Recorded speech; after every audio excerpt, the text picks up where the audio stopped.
Hello, hello, welcome back. I'm Claire, this is Purple Poppy, and officially this is the Monday make that goes with this freebie sheet that's in the Facebook group. However, because of the time of year that we're in, this is also day one of a 5-day paper Christmas. So it's a little mini series. I'm going to do all of this week. Basically things that I need for my household. So I thought while I was doing that, I might as well come along and share it with you guys. And if there's something there that you want or need, then obviously you can do them for yourselves and your family. So today we're going to be using the sheet in the Facebook group to make a table gift box. Tomorrow we've got the Christmas book sack. Tomorrow that'll be Tuesday. Then on Wednesday I'm going to do advent bags because I don't buy chocolate advent calendars. Day 4 I'm going to be doing table mats or placemats, whatever you call them, which will be Thursday. And then Friday I'm going to be doing place names stroke Christmas cards. So there you go, that's what we're up to this week. So on with the job in hand, which is to use this sheet of paper. Now, the gift box that I'm talking about is this little one here, okay? Perfect for a very small table gift. So perhaps a thin chiffon type scarf, favourite chocolate, pair of socks, whatever. Oh, let's open it the right way. So it will open up like this. Let's see, I've glued that properly. And you can obviously write a message in there. You could decorate inside if you wanted to. And you've got quite a big space there to put a gift. And then obviously you can just put a lovely big bow ribbon on that there. So the way I did this was I've put card on the back of my copier paper. So this is nice and tough. And I've taken a piece of card also. All right, simple as that. So I've got my scoreboard, okay. And my piece of card measures the length of the A4 sheet, okay. So it's the length, well, slightly shorter actually. Okay, so it measures 10.5 inches, and I have scored at 1/2 inch, 1 1/4 inches, and then I've come all the way along to 9.25 and to 10. Okay, and we've done it like that because that is going to enable us to have our frame. Okay, now on this one I did also, look, you can see, fold, I've unglued it there, fold up the bottom to stick to that. So if we line this up in here and just go 3/4 inch all the way down, okay, fold that over like so, and then obviously as you're going to bend this round you need to snip the bottom score lines. So I'm going to snip there and there and there and there. Just really the way you'd make a basic box, so that you can glue the 3 there like that, and that will give you the depth of your little gift box. All right, so we've done that one, and then obviously on here we do need to cut off our white lines. So I'm just gonna trim my white lines off.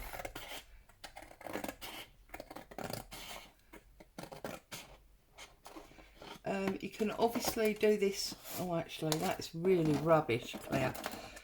let's do it on the scoreboard.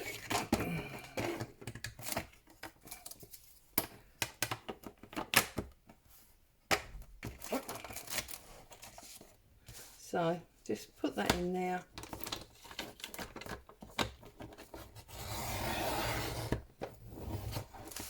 Okay, take all the white lines off.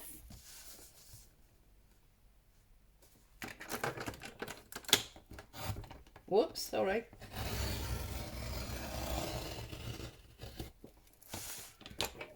Like so.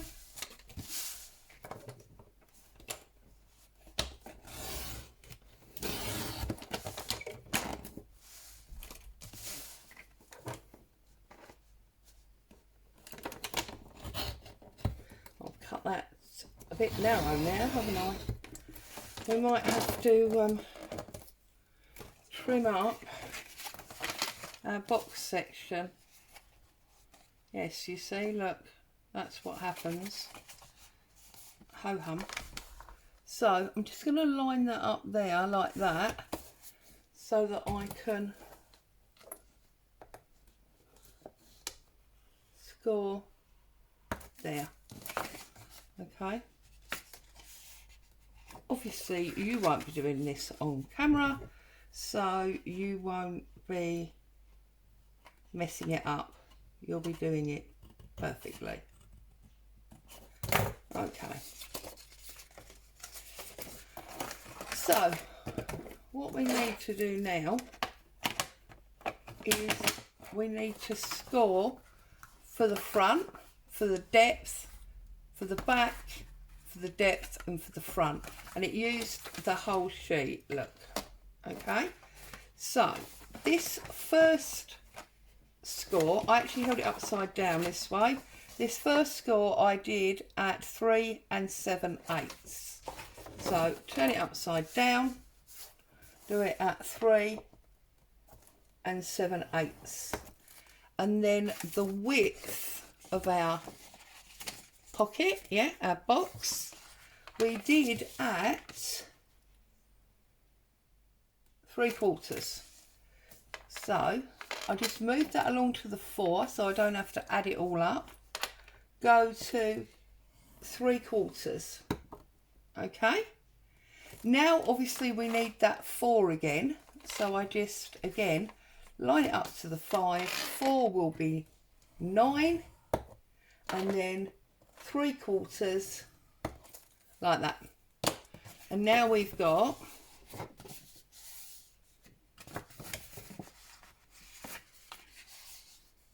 this is perfect for chocolate, and obviously you can do this for things like birthdays. It'll hold one of those big bars of chocolate. It does also perfectly hold like a pair of socks. So there you see, you've got your fold up.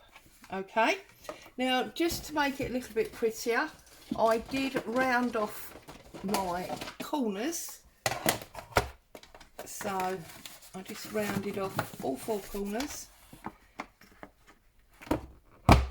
1. It's alright, I'm trying not to bash the camera if I look a bit cockeyed, because the camera's just there to the side of the scoreboard.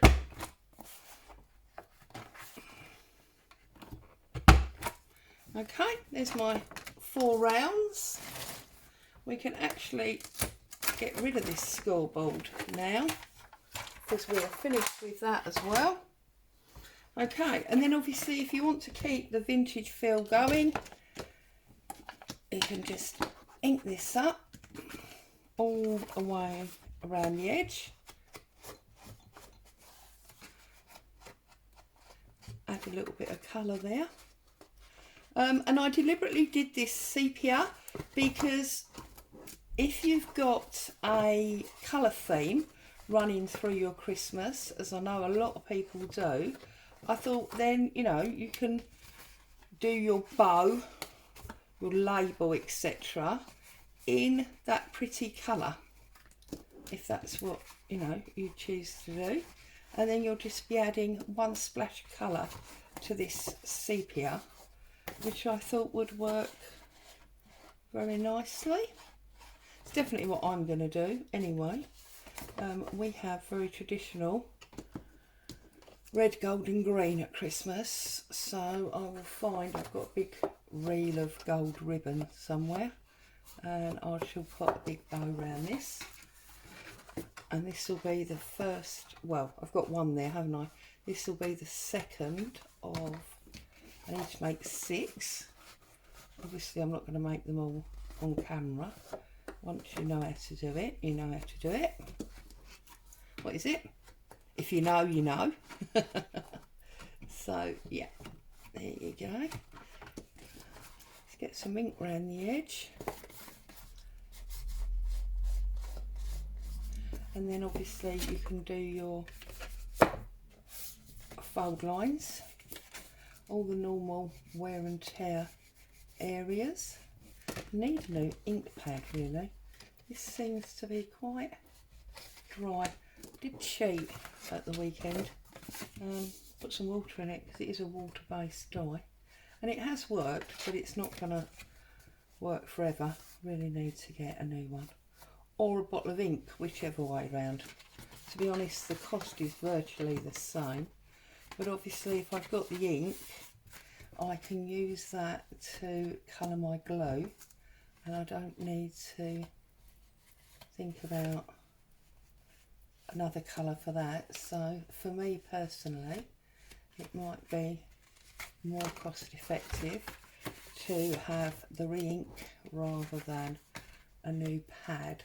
Although I was thinking it might be nice to have an archival one, because the archival one, as you know, is waterproof, and I can use it for stamping on all sorts as well. Okay, so there is our box frame. We now need to bring in this piece, which is going to make our box, which is going to sit on there. Okay, so ignore that rubbishy little bit there. Get our glue.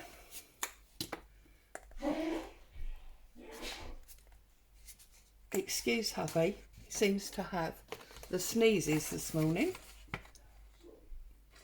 Do you know, he's woken up this morning and he's got a raging sore throat, which sounds like it's gonna, by them sneezes, develop into a cold.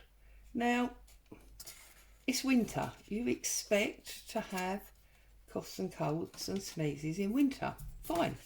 Haven't got any kind of weird comment to make about that. However, bearing in mind we don't really go out anywhere and we haven't seen anyone, I'd love to know where this cold germ has come from. So as you can see, I'm just sticking this together as if it were the side of a box. Okay, and once that's stuck like that, what we need to do is glue our backs. This is my last lot of this cloud glue. I've had to order a new bottle. So glue our sides, okay. Make sure you've got the shorter bit at the top. Sit it in your crease and offer the back up to it, okay. Now I think I've made this one, I forgot to do the extra fold, didn't I? So I've made it slightly.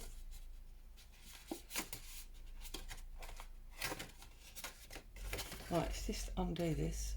It's already stuck, hasn't it? Because I had to do an extra fold, do you remember? Because my paper was too short.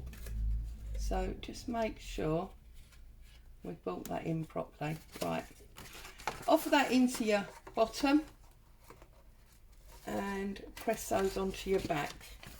Okay, just make sure they come right to the edge on both sides. Can you see there? Just make sure you slide it out so it's right on that edge. Okay, and then what I did, but not very successfully because I peeled that one off very easily, is just glue that back spine. Okay, stand it up, open it up, and try and use something like a ruler to make sure it's stuck at the bottom. Once you've got it properly stuck at the bottom,